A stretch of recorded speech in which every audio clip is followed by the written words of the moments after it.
Ako po si Gwyneth at ang karanasang ito ay nangyari sa isang resort. Unang araw namin sa resort, nagtatawanan pa kami noon ng dalawang kaibigan kong pasaway habang nakatitig sa isang lumang cabinet. Paano ba naman ay naalala namin ng isang post sa Facebook tungkol sa lumang aparador na binibenta. Pero may issue daw. May umiiyak dito tuwing gabi. Nagkatakutan tuloy kami. Buti na lang at malayo na sa ibang cottage ang narentahan naming cottage. Kaya di gaanong rinig ang ingay naming tatlo. Wala kaming ginawa noon, kundi magkwentuhan maghapon. Hanggang sa hindi ko namalayang nakatulog na ako. Nagising na lang akong mag-isa sa madilim na silid.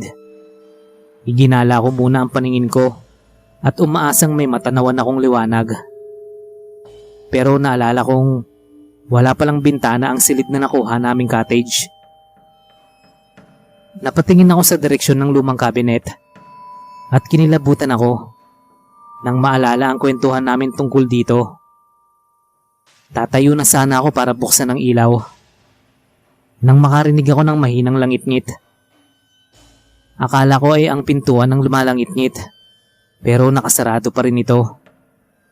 Kaya agad akong napalingon sa may cabinet nang bigla itong bumukas. Doon na ako parang napipihan. Nanigas ako sa kinauupuan kong kama nang marinig ang mahihinang paghikbi. Hikbi na nauwi sa malakas na pag-iyak. Naiiyak na din ako noon sa takot. Lalo nang makita ko ang isang batang nakasiksik sa loob ng cabinet. Putlang-putla ito at lumuluha ng dugo. Humihingi ito ng tulong. Paulit-ulit itong nagmamakaawa at humihingi ng tulong. Pero hindi ako makagalaw at makalapit man lang dito. Nakakadurog ng puso ang bawat pagpalahaw nito. Parang pinipiga ang puso ko nang makitang hirap na itong huminga. At nakita ko din ang unti-unti nitong panghihina. Hindi ko na malayang yung takot ko ay napalitan ng matinding kalungkutan. Napapahagulgol na rin ako noon nang biglang bumukas ang ilaw. Nabungaran ako ng lilimahid sa pinagsamang luha at pawis ng mga kaibigan ko. Nakapikit pa daw ang mga mata ko noon at tuwid na tuwid ang katawan ko. Pero patuloy pa rin ako sa paghikbi-hikbi. Kaya ginising nila ako dahil binabangungot na daw ako. Kinilabutan ako sa nalaman at agad akong napatingin sa may cabinet. Naramdaman ko pang nanlamig ako saglit dahil sa masamang panaginip na yon. Kinabukasan ay lumipat kami ng cottage.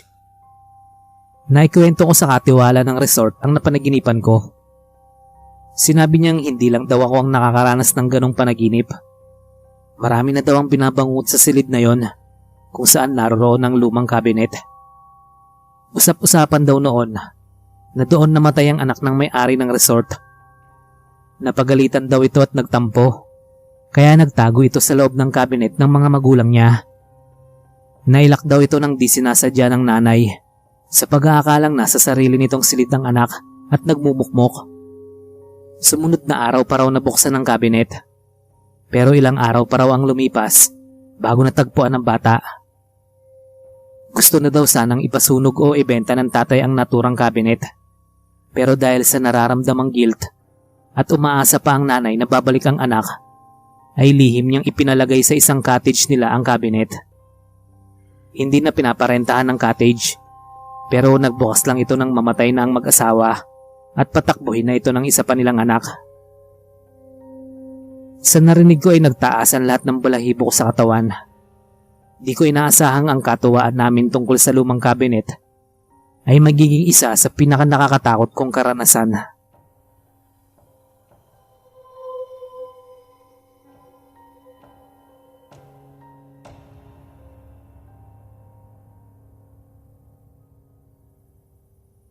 Ako po si Pamela at kakakasal lang namin ng 3 years boyfriend kong si Gray na ngayon ay husband ko na. Nagpasya kami ni Gray na maghanap ng matutuluyang bahay para magbakasyon sa isang probinsya. Part ito ng honeymoon namin na pumunta sa isang lugar na hindi pamilyar sa amin.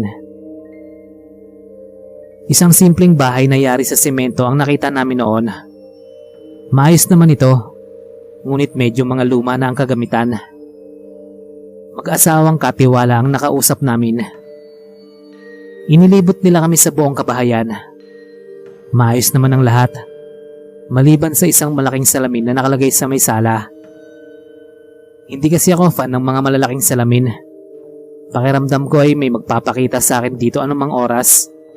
Kaya tinakpan ko ito ng tela.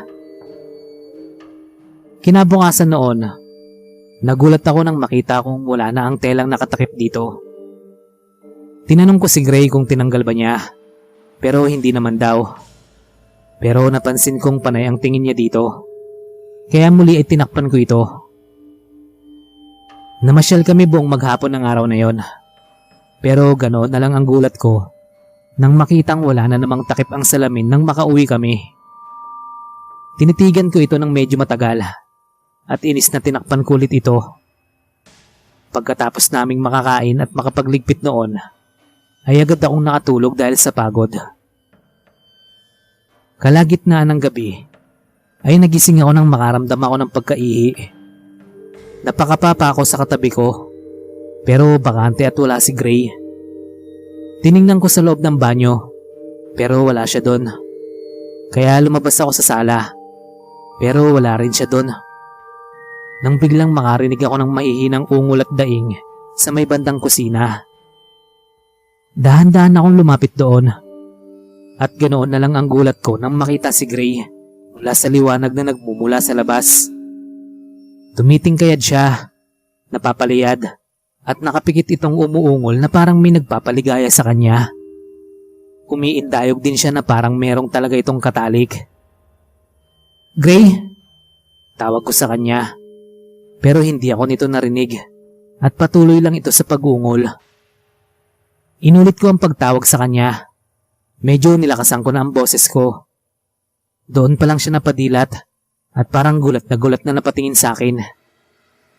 Nataranta ito nang mapagtanto na nandoon siya sa kusina at hubot-hubad. Tinanong ko siya kung anong nangyari sa kanya, pero ang sabi lang niya ay nananaginip siyang nagniniig daw kami.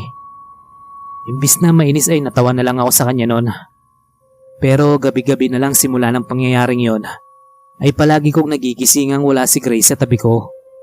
At palagi ay natatagpuan ko ito sa iba't ibang parte ng bahay na parang may katalik. Sa tuwing tinatanong ko siya, ay ganun pa rin ang sagot niya. Nananaginip siya, pero ang pinagtataka ko ay kung bakit gabi-gabi na lang. Nararamdaman ko ding lumalamig na ang pakikitungo niya sa akin at palagi na lang mainit ang ulo nito sa maliit naming argumento. Palagi na kami nag-aaway kahit sa maliit na bagay. Isang gabi, yun na yata ang isa sa pinakamatindi naming away. Hindi siya tumabi sa akin. Masyado akong nabahala noon. Natulog siya sa sala. Ilang oras din ang pinalipas ko bago siya nilabas sa sala. Ganoon na lang ang kilabot ko nang marinig ko ang mahinang anasan at bulungan. Nakita ko si Gray na napapaliyad sa upuan. Panay anas nito at ungol na parang nasasarapan. Doon ko naisip na hindi na normal ang nangyayari sa kanya. Nilapitan ko siya at tinawag. Ngunit parang hibang na hibang ito sa ginagawa na di ako nito naririnig. Kinikilabutan na ako noon dahil napansin kong parang mayroon talagang katalik ang asawa ko. Napansin ko din ang biglang pangangayayat niya. Naiiyak na ako noong lumalapit sa kanya nang mapatingin ako sa may salamin. Wala na naman itong takip, pero hindi yun ang nagpakilabot sa akin, kundi ang makita ang refleksyon ng isang babae na nakapatong sa asawa ko. Napahiyaw ako noon dahil bigla na lang itong lumingon sa may salamin. Kitang-kita ko ang mahahaba nitong kuko at ang kulukulubot nitong balat. Buhaghag din ang mahaba at kulot nitong buhok. Pero ang naghatid sa akin ng matinding takot ay ang dalawang maliliit nitong sungay at malademonyong mukha nito. Doon nagulat at nahimasmasan si Gray. Napatingin din siya sa salamin at ganoon na lang ang sindak at paghiyaw niya nang makita ang babae. Ngumisi pa ito sa kanya habang unti-unting tumatayo na hubot-hubad. Napatingin sa sarili si Gray at sindak na sindak siya nang makita ang sariling hubad din at pawis na pawis. Agad ako nitong hinatak sa loob ng kwarto namin. Takot na takot kaming nanatili doon sa loob hanggang sa mag-umaga. Wala na ang babae nang muli kaming lumabas sa sala. Nagpasya kaming sa araw na yon din mismo ay aalis na kami. Habang nasa sasakyan kami, ay tinanong ko siya kung ano ba talaga ang nangyari sa kanya. Noong una ay ipinagtataka din daw niya kung paanong palaging natatanggal ang takip ng salamin. Pero minsan daw nang nagbanyo siya, ay may nakita siyang figura ng babaeng nakaharap mismo sa salamin. Inakala niyang ako, kaya di niya na lang daw pinansin. Pero nakita naman niya akong nakahiga sa kama. Simula daw noon palagi na siyang nag-i-sleepwalk. Ang akala daw niya lahat ng nangyayari sa kanya at sa babae ay panaginip lang. Madalas daw ay tinatawag siya nito at wala daw siyang magawa dahil para daw siyang hinahatak nito papalapit dito. Ang labis lang daw niyang ipinagtataka sa tuwing nagigising siya ay para daw siyang lantang-lanta at hinahanap-hanap na daw ng katawan niya ang ginagawa sa kanya ng babae. Sa ngayon, kapag naaalala daw niya ang itsura ng babae, ay kinikilabutan daw siya. Hindi namin alam kung anong meron sa bahay na yon o sa lumang salamin. Pero sigurado akong hindi normal ang nangyari sa amin. Buti na lang at hindi pa ganoon kalala ang nangyari. At ang mahalaga ay nakaalis kami doon at bumalik na rin sa normal ang pagsasama namin ni Gray.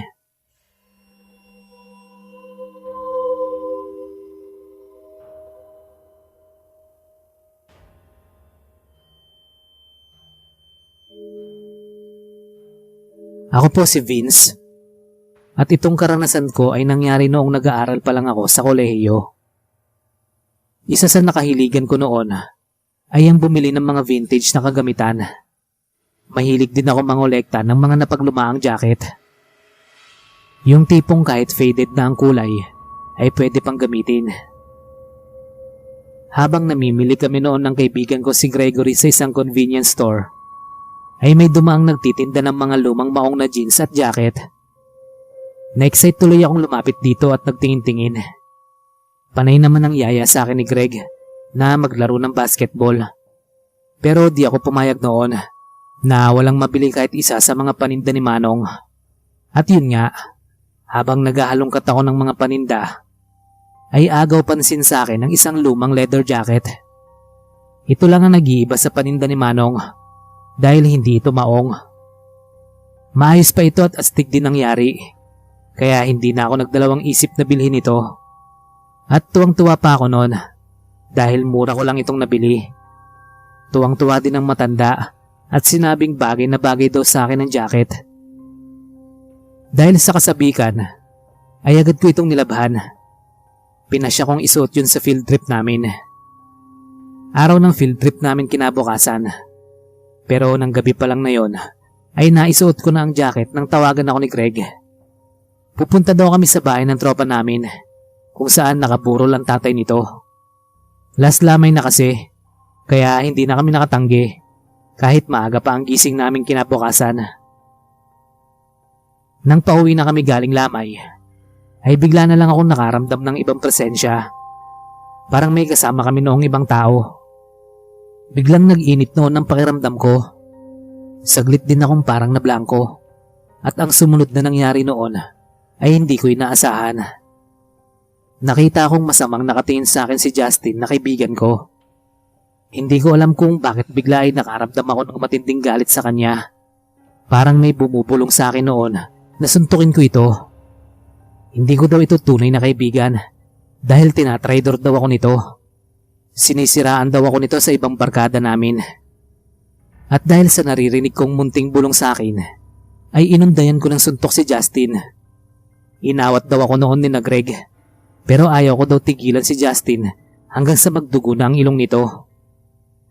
Doon lang ako parang natauhan nang makita ko ang dugo ang mukha ni Justin. Galit na iniwan ako noon ni na Greg nang dalhin nila si Justin sa ospital. Hindi na noon nagsampa ng kaso si Justin. Agad din akong humingi ng tawad. Sinabi kong hindi ko alam kung ano ba ang nangyari sa akin ng gabing yon. Sabi naman ni na Greg ay parang ibang tao daw ako.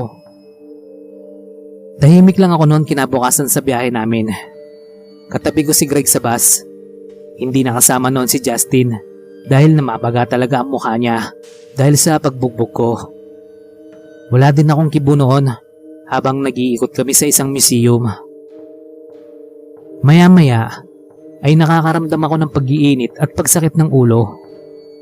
Bigla na naman akong nainis sa baklang guro namin. Ang ingay kasi nito na nakakarindi na.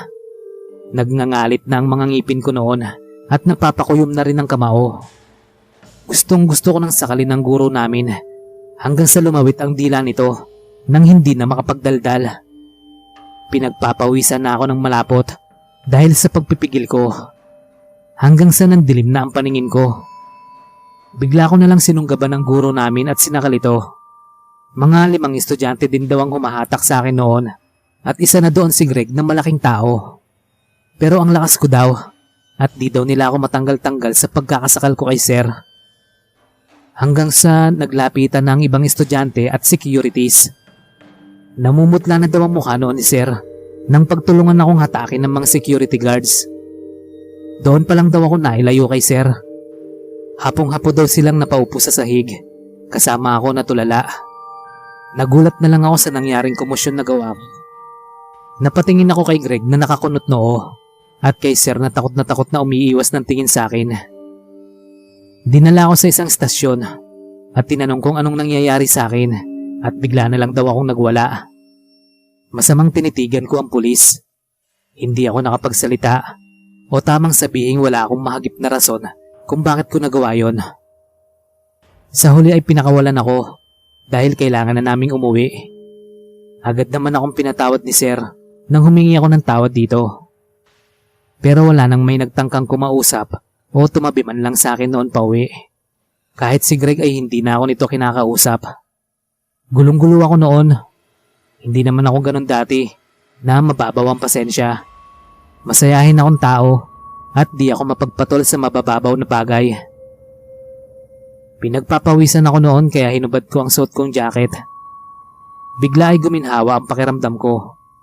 Parang gumaan din ang loob ko at nakatulog ako noon buong biyahe pa uwi. Kinausap ako ng dean namin kinabukasan at sinabing suspended daw ako ng 3 araw dahil sa nangyari. Maluwag ko namang tinanggap yon at paulit-ulit pa akong humingi ng tawad sa guro namin. Wala akong magawa noon buong araw sa bahay kaya nagpasya akong mag-ikot-ikot sa mall. Siyempre suot ko ang bago kong paboritong jacket. Habang sa jeep noon ay nakaramdam na ako ng pagkairita sa mga nakasakayan ko. Hanggang sa pagpasok ko ng mall ay bigla na lang nagbago ang mood ko. Hindi ko alam kung bakit bisit na bisit ako dun sa guard na kumapa sa akin. Parang may bumubulong sa akin na paklayon at minamanyak ako. Muntikan ko nang masuntok yun. Buti na lang at agad din ako nitong pinadaan. Nang nasa loob na ako ng bentahan ng mga CD, ay may nakasalubong akong grupo ng mga kabataan. Nagtatawanan ng mga itong palabas ng store. Bigla akong nagalit, lalo na nang marinig ko ang sinabi ng bumubulong sa akin. Pinagtatawanan daw ako ng mga yon dahil sa suot kong lumang jacket. Pagkatapos noon ay nagblanko na ang lahat. Natagpuan ko na lang ang sarili kong isa-isa silang pinag-uundayan ng suntok. Hindi pa ako nakontento at sinakal ko pa sila isa-isa. Nagkagulo na noon sa loob ng mall at ang dami nang umaawat sa aking mga kalalakihan. Pero hindi daw ako matinag-tinag. Blanko daw ang ekspresyon ng mukha ko. Wala din daw akong pag-aalinlangan na pinagsusuntok at sakal ang mga kabataang sa isip ko ay nang insulto sa akin. Paulit-ulit kong naririnig ang utos na patayin ko ang mga ito. Pinagtutulungan na akong awatin hanggang sa mahubad na ang suot-suot kong jacket. At doon ay bigla akong nakaramdam ng panghihina. Takang-taka akong napatingin sa paligid ko. Lahat sila nakatingin sa akin ng may takot. Ang iba ay masama naman ang tingin sa akin. Pero doon ako nang hilakbot nang makita ang mga itsura ng kabataang binugbog ko. Nakulong ako noon ng 3 araw pero wala akong may rason o makitang dahilan kung bakit ko nagawa yon. Lumabas pa noon na may sakit ako sa pag-iisip. Agad akong pinagamot ng mga magulang ko Pero nang minsan kaming magkausap ni Greg, ay nabanggit ko sa kanya na simula nang suotin ko yung nabili kong jacket, ay umiiba na ang ugali ko. Nagiging bugnutin ako at palagi na ay parang gusto kong manakit o minsan pa nga ay naiisipan kong pumatay. Sa nalaman ay agad pinakuha sa akin ni Greg ang jacket. Sunugin daw namin yun. Kahit labag sa loob ko, dahil paborito ko ngayon, ay pumayag na ako. Simula naman nun ay bumalik na ako sa dati. Masayahin at palakaibigan. Naisip ko na lang noon na baka isang psycho killer o murderer ang dating nagmamay-ari ng lumang jacket.